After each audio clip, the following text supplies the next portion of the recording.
Kamu sangat merindukan pergi ke objek wisata. Kamu juga sangat menikmati keramaian di mana-mana. Tapi hal itu belum dapat dilakukan.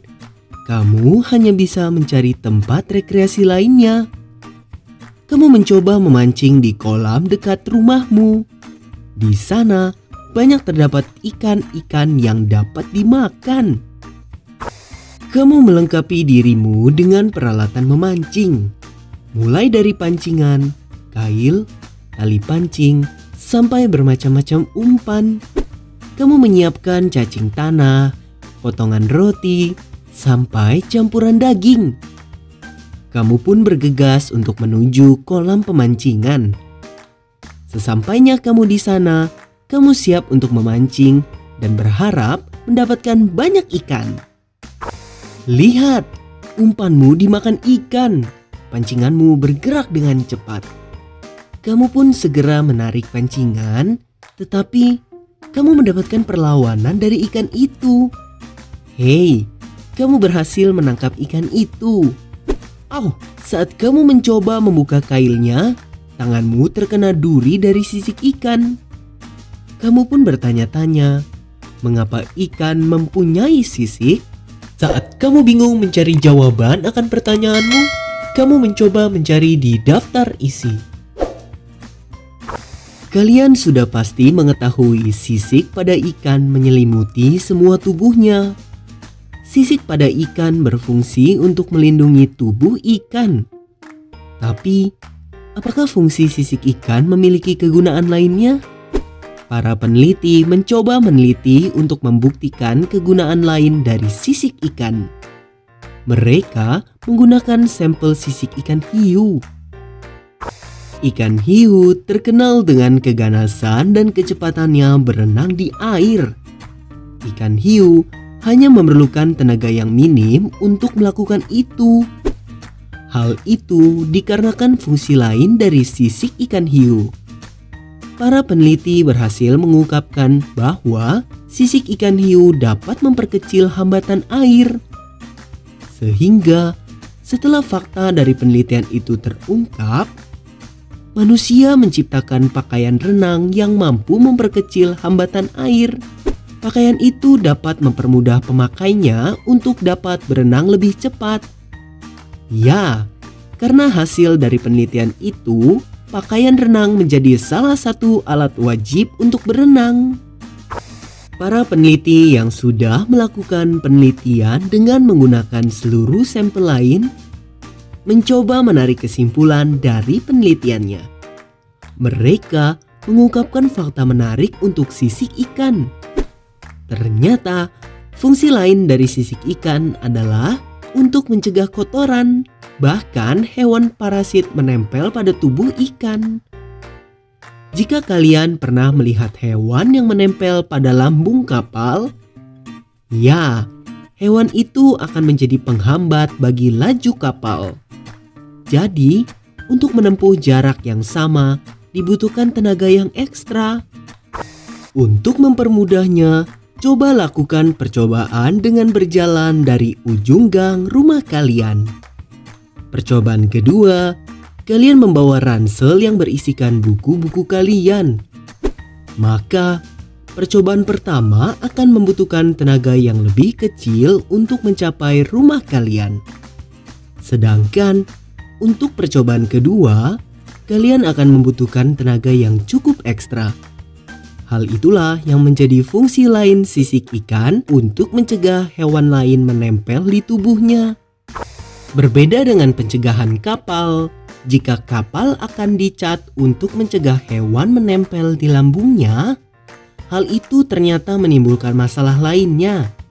Ya, itu ditimbulkan akibat campuran zat cat yang akan merusak ekosistem air. Sedangkan bagi ikan, sisik mereka akan terus berkembang secara alami tanpa mengganggu ekosistem air yang sudah ada selama ini. Seiring berjalannya waktu, manusia mulai mengembangkan teknologi kapal tercanggih. Dan di antaranya adalah teknologi kapal untuk mencegah hewan-hewan kecil menempel pada lambung kapal. Ya, pengembangan teknologi ini terinspirasi dari sisik ikan. Sampai dengan saat ini, sudah banyak pengembangan kapal-kapal yang hemat energi. Fakta menarik. Ternyata setiap sisik ikan memiliki corak yang unik. Meskipun ikan berjenis yang sama, tetapi corak dari sisiknya dapat berbeda. Hey, saat kita membahas jenis ikan, tahukah kalian ada berapa jenis ikan di bumi? Simak videonya di pojok sisi atas kanan layarmu. Corak itu bergantung kepada ukuran tubuh dan juga habitat dari ikan tersebut. Hey, saat kalian mengetahui banyak pengembangan yang meniru dari tingkah laku hewan, cara tersebut akan meneliti setiap cara kerja dari hal-hal yang diteliti. Dan ternyata, nama dari bidang ilmu tersebut adalah biomimetika. Saat kamu selesai memancing, kamu melihat hasil tangkapanmu. Hasil tangkapanmu sangat banyak. Itu sudah cukup untuk kamu membawanya pulang. Sesampainya kamu ke rumah, kamu memberikan hasil tangkapanmu ke ibumu. 1 jam berlalu. Kamu mencium aroma sedap dari hasil tangkapanmu. Ya, ikan-ikan hasil tangkapanmu sudah matang. Kamu membantu ibumu menyajikan di meja makan. Aroma dari ikan itu menyebar ke seluruh rumahmu. Rumahmu penuh dengan aroma sedap dari ikan itu. Semua anggota keluargamu di rumah datang berkumpul. Akhirnya, kamu siap untuk makan malam bersama. Aroma sedap dari ikan terus-menerus tercium. Hal itu membuat kamu bertanya-tanya, bagaimana manusia bisa mencium bebauan?